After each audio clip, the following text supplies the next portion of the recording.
Okay, I just got through changing the fuel pump on this 95 Suburban, and I ran into 4 issues that will help anyone else that's going to try to do this. Number one, when I went to drop the fuel tank stuck. Okay, I took the straps off and the thing was stuck. I had to pry it loose. So I have a little bit of footage showing what tools you need to pry that loose and drop it down.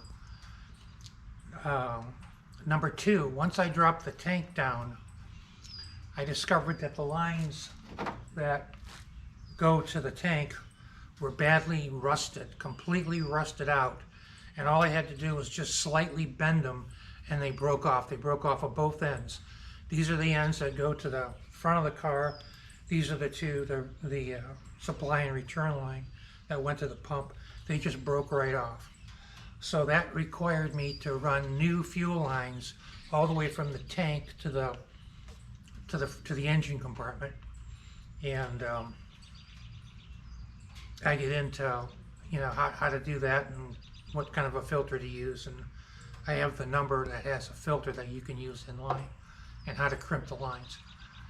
And the hardest thing, the next item, the hardest thing to believe was that I bought a pump from Rock Auto Technica, GM 0517228 fuel pump and sender assembly, which was, I recommend replacing the pump, sender assembly, the whole 9 yards.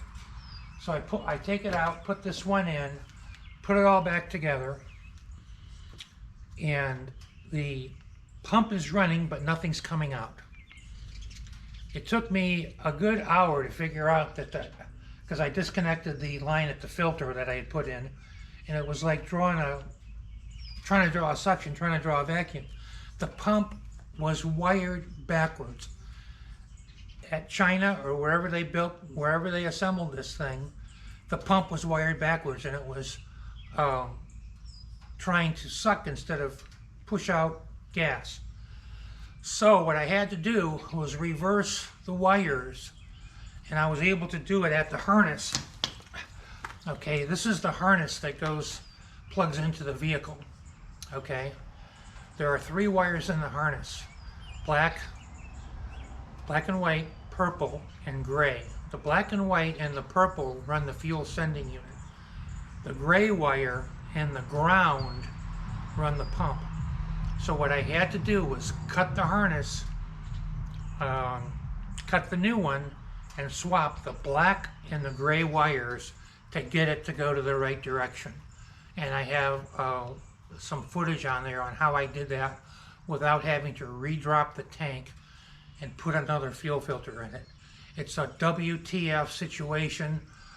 I mean, the effort required to drop the tank and put a new one in was more than the effort that I took to reverse the wires and make it run. So I'm very upset that it's not the right one. I'm upset that I had to butcher the wiring harness, but I have some inline crimps that are insulated, and I was able to get that done in a relatively good manner. And now the thing is running great. And the last thing I wanted to comment on was I've had a fuel pump issue for a long time. The engine it was hesitating. It was hesitating from a standstill, and it would hesitate whenever you would try to accelerate. And I guess I didn't realize I had low fuel pressure. So I had drivability issues for a good year, and then finally what happened was the symptoms were the car would just start stalling out. Okay, it was starving for fuel. Okay, I'd have to restart it. When it went to start up the first thing in the morning, I had to hit it a couple times. Okay, and then the fourth thing that I found out, which is kind of important, and when I was troubleshooting the fuel pump system, I found out that the ECM is programmed differently than I thought. Normally when you turn the ignition on, the fuel pump will start. That's not the way it works on this 95 Suburban. The way that it works on this 95 Suburban is when you start, okay, you actually turn the starter on, then the fuel pump comes on, and then if the engine remains running, it keeps going. If the engine stops, it times out for 5 seconds. Now this is important because there's a relay in here that that runs the fuel pump, and you know, as part of the troubleshooting procedure, I jumpered that out. Okay, and it's pretty basic. Anybody that knows anything about, you know, automotive electronics, you know, this is the fuel pump relay. It's just a very simple single pole double throw relay. And if you jump 30 to 87, okay, 30 is the common, 87 is the normally open contact. If you jump 30 to 87, that'll run the fuel pump, okay? So I was surprised when I would turn the ignition on and the fuel pump would not run. I thought there was something wrong with my ECM. And then, you know, through the normal course of troubleshooting, I found out that when I went to start it, the thing would click. And you can't hear it because the starter's going at the same time. So, you know, I was probing it with my meter, and I figured out that, okay, when you go to start, that's when you get juice across 85 and 86, which are the coil pins on this thing. So, you know, if you're trying to troubleshoot your fuel pump, it is not programmed, they're not all programmed the same, is what I'm saying. Some cars, I've changed a half a dozen fuel pumps, okay? In some cars, as soon as you turn the ignition to the on position, it will prime, it will run the fuel pump for a few seconds and then turn it off, so it would basically charge the, you know, charge up the pressure in the fuel delivery system. In this 95, it doesn't work that way. This is, by the way, a TBI engine. So that is a little nugget that will help anybody that's trying to troubleshoot their, you know, their fuel pump. And then finally, you know, you're going to see, just for, you know, the video, you see some footage of me working on this if you want to go, just for comic relief, take a look at the effort that it took to drop the tank, put the tank back up. However, I would definitely recommend dropping the tank, because if I hadn't dropped the tank, I wouldn't have found these rusted out hoses. And then if I had tried to cut through the floor or anything silly like that, you know, I would be left with this broken off anyway, because if I had moved it in the very slightest amount, this thing here broke off. These things here broke off right where it goes into the, you know, into the channel, into the frame, okay? Because, you know, this thing follows the frame up to the engine compartment. These just broke off because they were so rusty. So it was an accident waiting to happen. So, you know, you definitely want to know about this. This is not something that you want to, you know, find out later. If you're going through all this effort, and like I said, what I did to solve the problem was I just bought 13 feet of 5/8 of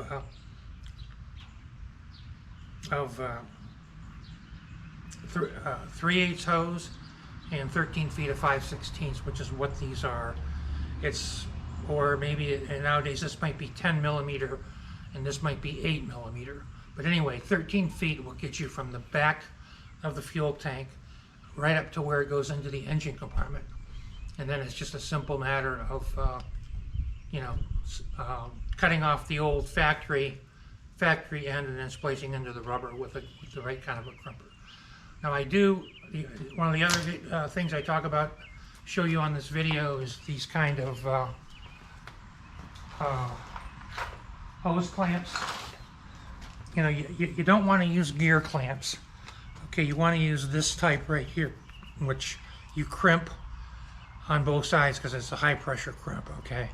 And that way, because the gear clamps will loosen up, okay, under high pressure. They're just not a good idea to use on your fuel system. You want to use something like this. This is cheap. You can buy a set of these at Amazon. You know, you just buy a bunch of them like this and get a pair of pliers, and you know, from then on you can even get some for your garden hoses and end the mess with end the mess that you might have with gear clamps. Okay, that's it. Thank you for listening. I hope this helps you out a lot when you go to change your fuel pump. So this is a 1995 Suburban, and I dropped the tank to put a new fuel pump in it, and there's a lot of corrosion on top of the tank despite this anti-corrosion layer of material that was put on here at the factory. So obviously there's a lot of moisture up there, and I had a hard time getting the tank to drop down because of these rubber pads had stuck themselves to the floor pan. So what I used to get it down was pry bars like this Wonder Bar,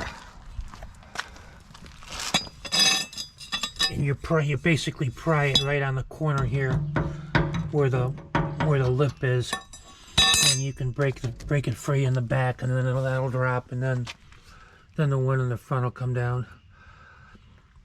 I saw quite a few people on the internet that were trying to cut a hole through the floor pan, basically take all the stuff out of your car, take the spare tire out, take out the carpet, cut a hole in the pan, and then try to cut a hole and access this thing. But that just makes no sense at all, because in order to get this old sensor out and this old sender and pump out of there, you have to hit this thing at an angle like this. So the chances of you being able to get a good force on it are very slim without banging up your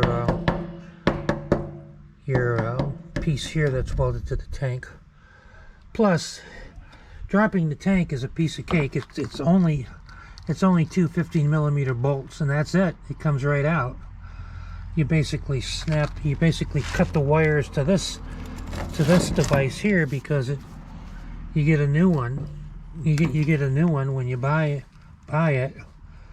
Plus, if you were to just cut a hole in this, what are you going to do? Splice this? Or you're going to try to get underneath and get it up over the cross member into the plug? That makes no sense. Just drop the tank and be done with it. The only thing that you have to know is you have to disconnect the fuel filler and the vent holes to the fuel filler right here. Just disconnect these. That's pretty easy to do. You just come up here. And you just disconnect the filler right here. You take this out. Makes it real easy.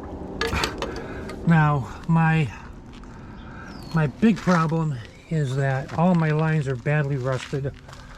So these lines were on here, and you can see it's just badly rusted. These pieces just broke apart.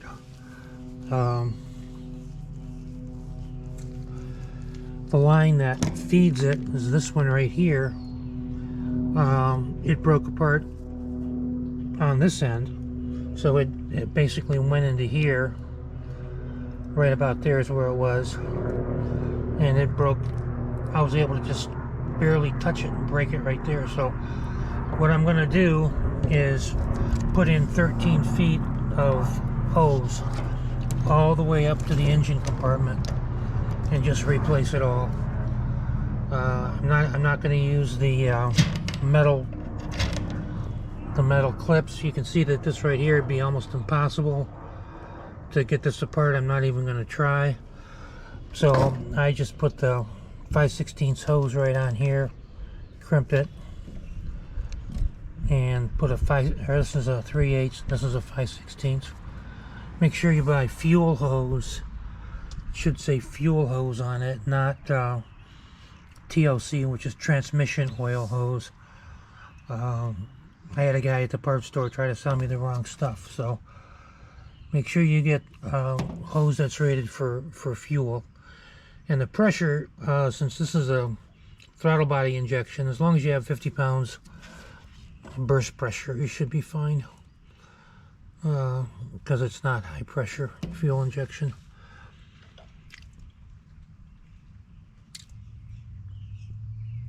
Now I'm going to take a look at the fuel pump back here, or the fuel filter, and this was changed maybe I don't know, a few years ago. You can see if you can see it, but the nuts on that thing are also very corroded. So the line is corroded, and the chances of getting this thing through. Look at the return line. This is the return line right here. Look at the corrosion on that. That's just going to fall right apart when I touch it, so I'm not even going to bother. I'm going to replace all the, right up to here. Here's where the fuel lines go up to the engine compartment. I'm just going to cut the rubber lines, and cut these rubber lines right here, because this right here is so corroded up. I'm sure it's going to break. Look at that, look at that. There we go. Look at that thing. That thing just broke right in my hand. So there's virtually no chance of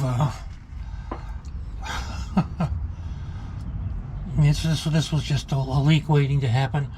I've already replaced the rear brake line, so all the way up to the front. So replacing the fuel lines was bound to happen next. You can see they're just falling apart. Let's take a look back along the frame rail.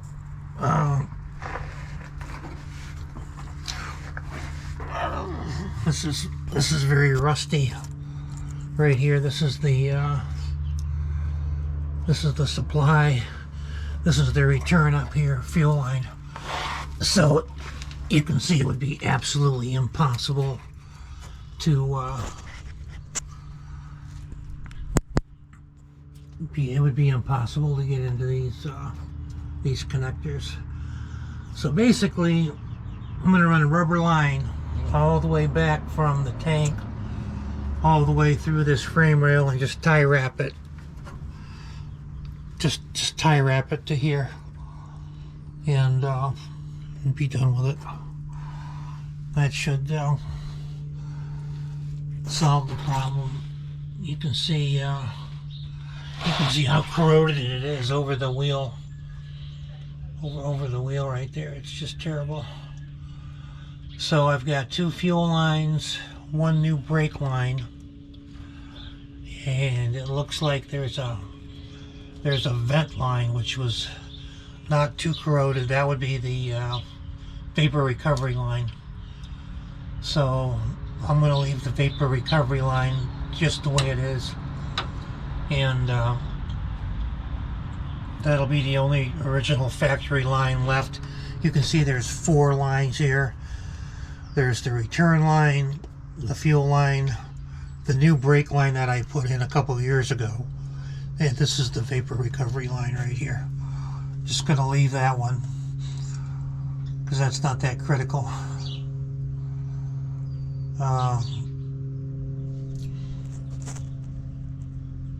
yeah, like I said, we're looking at it from the underneath here, and we were able to drop that fuel tank with absolutely no problem at all. So, let me go take a look at that. Everything else down here is, you can see that moisture, the condensate that must have occurred above the fuel tank to cause the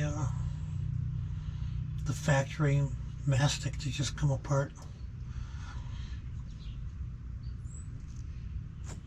We're in the back of the truck again, and here's the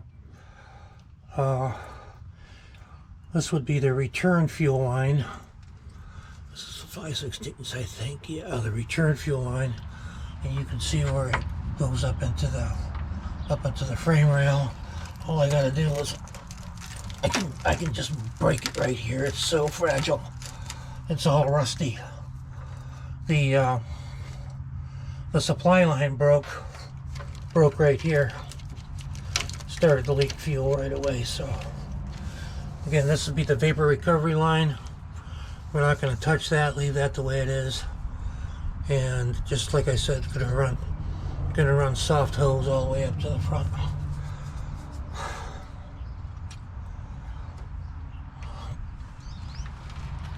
Man, you can see the corrosion on this frame. It's really bad. I don't know what. Oh, this is where the tank was.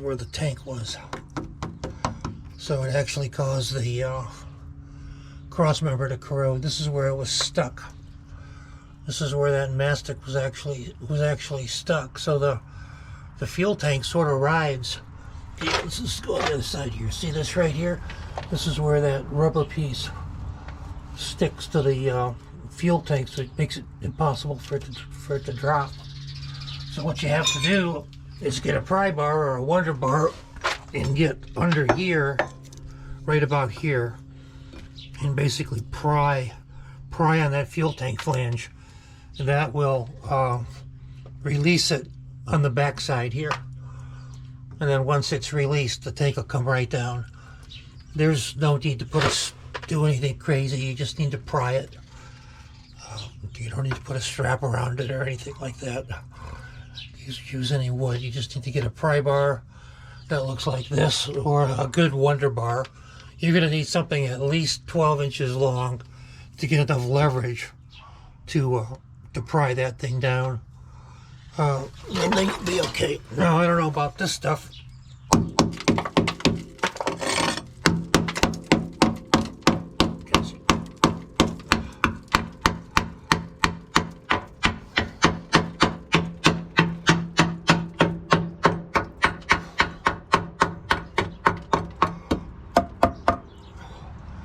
Yeah.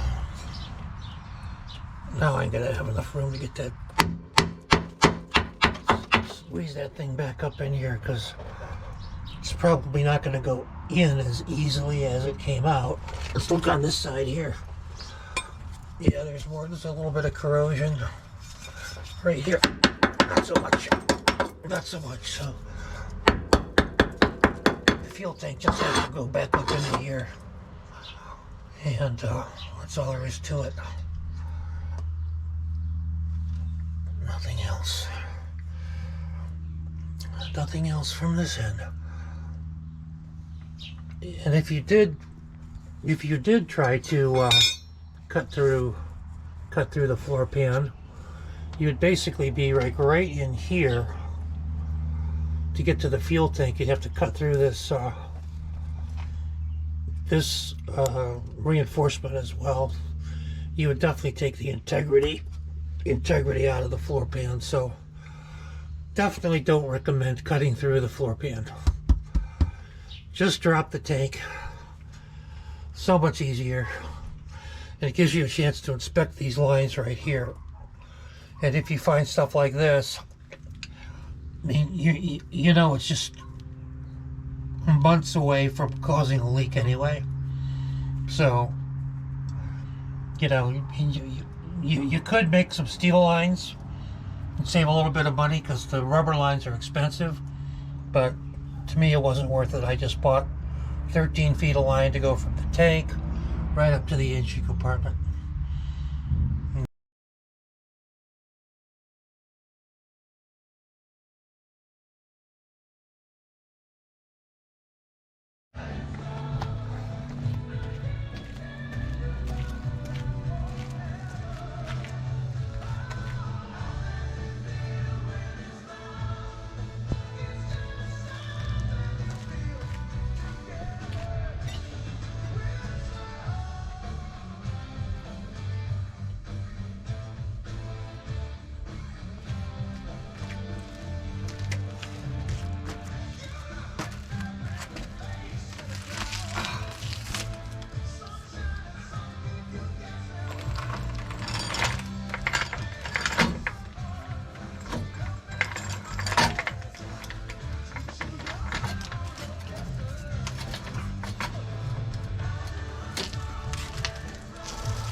On here is after I found out that the fuel pump is running backwards, because the pump was running and nothing was happening.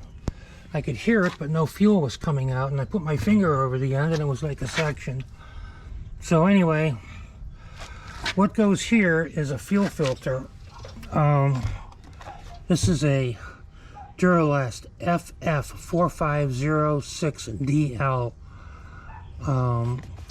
and it's got 3/8 3/8 nipples on both sides. So this is going to replace the fuel filter that I have there right now that's got the metal connector. Since I replaced everything with rubber line. Okay, I'm going to go ahead and put that in now. This will be installed with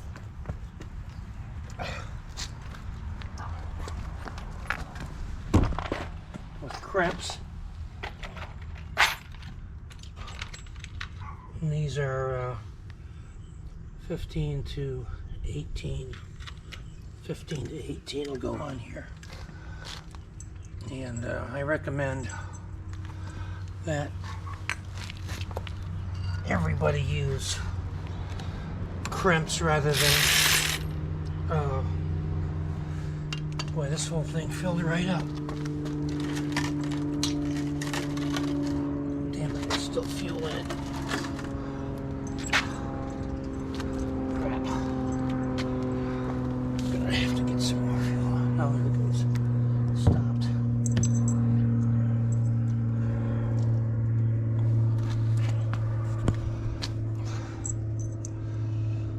GoPro stop capture.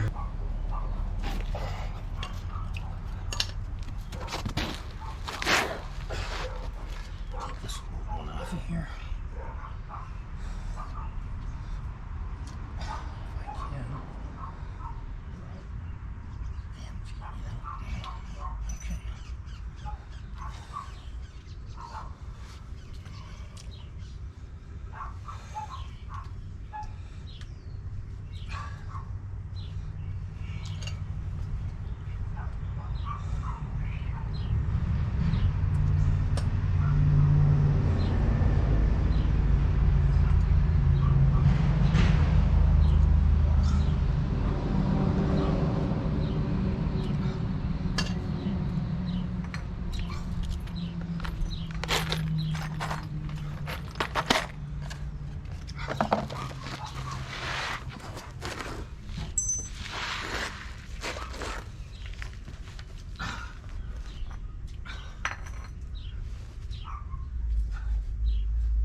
If I can. Okay.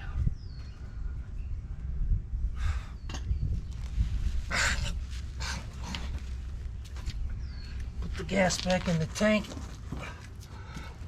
Give it a shot.